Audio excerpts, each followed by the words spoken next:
What's going on, everyone? In today's episode, we are harvesting potatoes. It's one of my favorite crops to harvest. And now it looks like a lot of these are still fairly green. They are still fairly green, but we've had so much rain that we're gonna pull them because I don't want them to rot in the ground. We've actually had about as much rain in the past week as we had all last year for the months of June, July, and August. So just to give you an example of just how much rain we have had, and there's more in the forecast. So I really wanna get these pulled up because potatoes they're very prone to rot and blight, and I don't want that to happen. So let's see what we got. I'm really excited.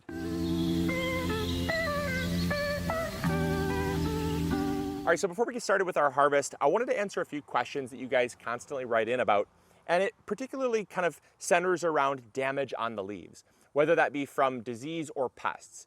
And so I wanted to kind of showcase some stuff that's happening to our potatoes here. You'll notice I'm not that worried about it. Our potatoes are underground. So as long as our foliage is fairly healthy for the most part, it really shouldn't affect the harvest all that much. And so we have quite a few things happening here. The first thing we have is we have Japanese beetle damage. Now, Japanese beetles absolutely love our potatoes. And you'll notice Japanese beetle damage by the really large punch holes in the leaves. The Japanese beetles will come here and they feed and they make these larger holes here. Not worried about it one bit at all. Again, the amount of damage they're creating is relatively small. And so if you have Japanese beetles, obviously if they get out of control, that can damage your harvest. It can kind of set it back. But a normal amount of Japanese beetles in your garden really is not going to create that much damage that I'm concerned about. So I don't even treat them. Second thing that we have here is what's called flea beetles. Now, flea beetles come in early season. They're already gone. Their season for us is about late May to about mid to late June or so. They're already gone. And what they do is they create all these little gunshot holes. It looks like someone took a shotgun to the leaf, and you can see all these little pecks, these tiny little pecks. Those are from flea beetles. They just look like someone took bird shot to our peppers, and you can really see it here as well. You can see the holes on the underside there. All those little, it looks like, just like I said, someone took bird shot to our leaves. And that is very, very common with potatoes. Flea beetles are probably one of the most common pests that you're going to encounter. The one that we don't have is the Colorado potato beetle. Now, that one you absolutely should try to monitor. Colorado potato beetle, depending on where you're at in the United States, can actually really dramatically affect your potato yields. We don't get them all that often. There have been a few years where we've gotten them. If you see those on your plants, absolutely treat them with whether it be an insecticidal soap, neem oil, or your pesticide of choice. Absolutely get those under control because those definitely can wreak havoc. But when it comes to flea beetles, Japanese beetles, your kind of seasonal pests that are just kind of roaming to look for food, I'm not terribly worried about it.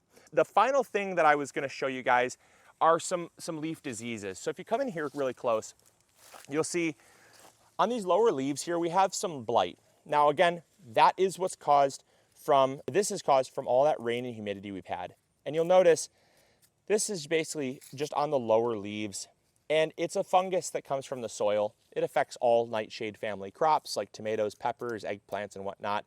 And so when the weather is really hot and really humid, you're gonna start to see these on the lower leaves.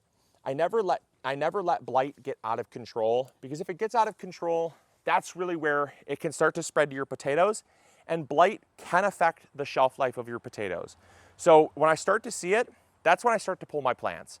So that's why I ultimately made this decision of, we've already had all this rain, we're already starting to get some blight.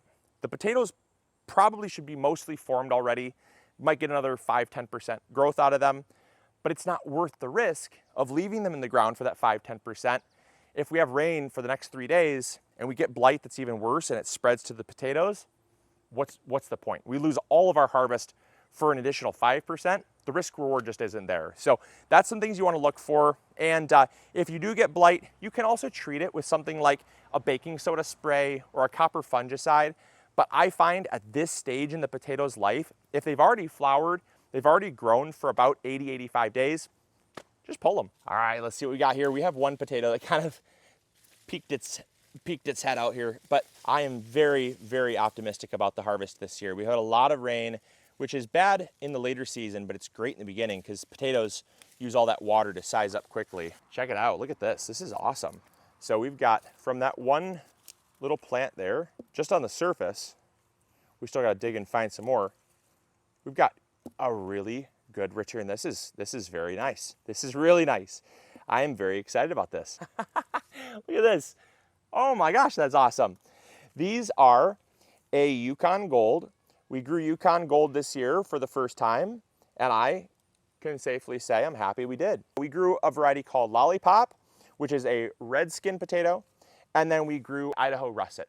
So we have the Yukon Gold, the Lollipop, and then the Idaho Russet. So let's see what we got. That's just the first plant, and I gotta say, I'm super stoked.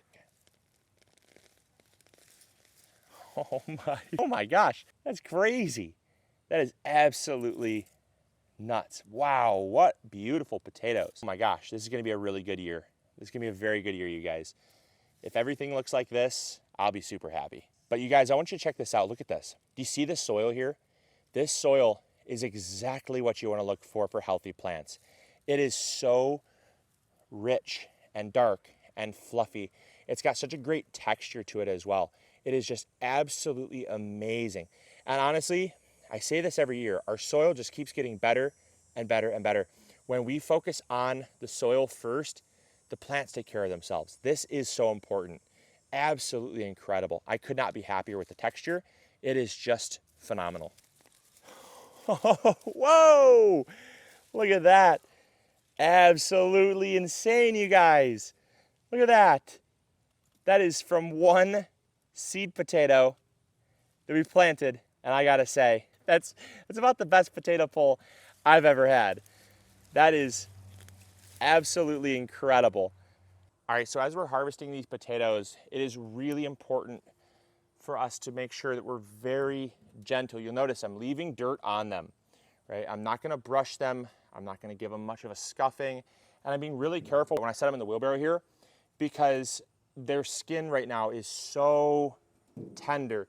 Even this one, like come in here close and check this out. Like this skin right here, this is gonna have to get eaten tonight. Just that little bit of scuffing from pulling it out of the soil has removed that skin right there and that skin right there. And it's basically peeled the potato. This skin right here is so thin, it hasn't had a chance to harden up yet. And it's, you know, it's basically like a fresh wound, you know. You wanna let it kind of heal over, right? And this potato, as it air dries, is going to heal, and it's gonna help to protect it like your skin protects you. And if you scuff it, it opens that up, and you're gonna get some rot in there in a heartbeat. So that is why you gotta be really careful with these potatoes, especially when they're freshly harvested. Now, I know you guys are probably gonna ask this, Luke, what did you do? These harvests are amazing. I want the same. And like I said, there's no secret. There never has been a secret. We showed you guys what we did in the beginning of the season. We applied fresh load of compost. We followed up with some powdered sulfur, some pelletized sulfur. That is really important to get the pH down. You gotta get the acidity where it needs to be, because if the acidity is correct, the soil pH is correct, it's going to give you really good quality potatoes. If the pH is wrong, the potatoes can't uptake nutrients, and the skin of the potato is more likely to contract something called scab. And scab is basically just, it is a disease that potatoes get from the soil being too alkaline. And so we use the powdered sulfur to get us there at the right pH. We use trifecta to give us the nutrients we're looking for. And then we follow that up with some alfalfa meal. And the alfalfa pellets basically help to add a ton of nitrogen to get all this amazing growth happening early. The bigger you can get the growth, the more potatoes you're gonna be, because the potatoes, they're just an energy store. That's all they are. They're an energy store for the plant. And so all that amazing energy gets transferred down into the potatoes. So the bigger you can get them, the faster you can get them that big, the better your harvest is gonna be. That's all we did. That's all we did. We planted our potatoes, 4 per row, whole seed potatoes, threw them in the ground. We used certified seed potatoes. That's it. So we're just now getting into the red potatoes here, and these are the Lollipop.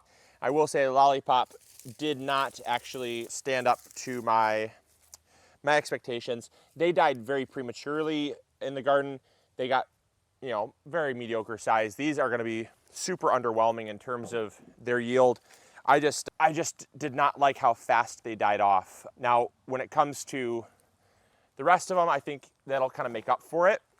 So all in all, I think we're gonna have still a really good yield, very respectable. But the problem was they just died off so fast with the hot, humid weather we had. And obviously, you don't have a crystal ball when you pick varieties. So when we picked these, we didn't know that we were gonna have one of the rainiest seasons on record and one of the hottest, earliest starts to the season, right? We were just planning on a normal season. So would I do it next year? I mean, maybe I would, but this year it's definitely gonna be kind of an anchor on our yield, really kind of drags down the totals, but let's see what we got. So I did already pull up one row of them, and we got maybe like 2 pounds from one row, which is not good. Compare that to 2 rows of the Yukon Gold, we got probably more like 40 pounds. It's way different. All right, now we are finally back to the Idaho russet. Thank goodness. I planted 3 rows of the lollipop, and it was 3 rows too many for this. I would have so much rather just stuck to 2 varieties, but again, I don't have a crystal ball, so I don't know what the future holds. And we do like red potatoes, but boy, that was just such a waste of space for what could have been. But let's see what we got from these Idaho russets here. These are a little bit later of a potato, but I think we are just fine on timing because they are beautiful. Oh my gosh, look at that. Absolutely stunning. I'm really, really happy with this. Can't ask for much more than that. I mean, that is really good. And there will for sure be some more down in the soil down here. Look at that, my gosh. Look at that. That's amazing. There we go. That'll make up for the lackluster harvest on the lollipops.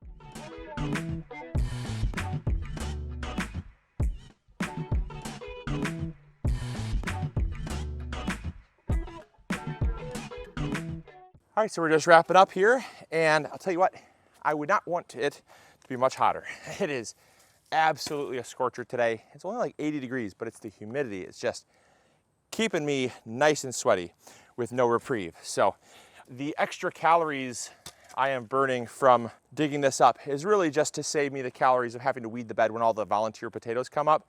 I've flipped this whole bed, and I've really only gotten maybe about 4 or 5 extra potatoes. Typically, it always is a good idea to do that because there's always a few kind of hanging around that you can harvest. But just the sheer work for return, most of it comes up. When you pull a plant up and you kind of feel around, most of that comes up. I'd say like 95% of the potatoes come up during that process. And then the other kind of 3 to 5% kind of come up when you flip the dirt clods over and you catch a few stragglers that went astray. So that's it. I am thoroughly sweaty. I hope you guys enjoyed. Hopefully you all learned something new about potatoes or were inspired to grow potatoes. I gotta say, aside from the lollipop, amazing harvest, amazing. Like, not our biggest ever, but it would have been probably close to one of our biggest ever had the lollipop performed at the same level that the Yukon Gold did. Honestly, very impressed. Without weighing it, I mean, just an eyeball weight, I would say a half a wheelbarrow is probably gonna be right around 75 to 80 pounds, which is right in line with the fact that we planted 3 pounds of Yukon Gold. We got about 40 pounds of Yukon Gold in return.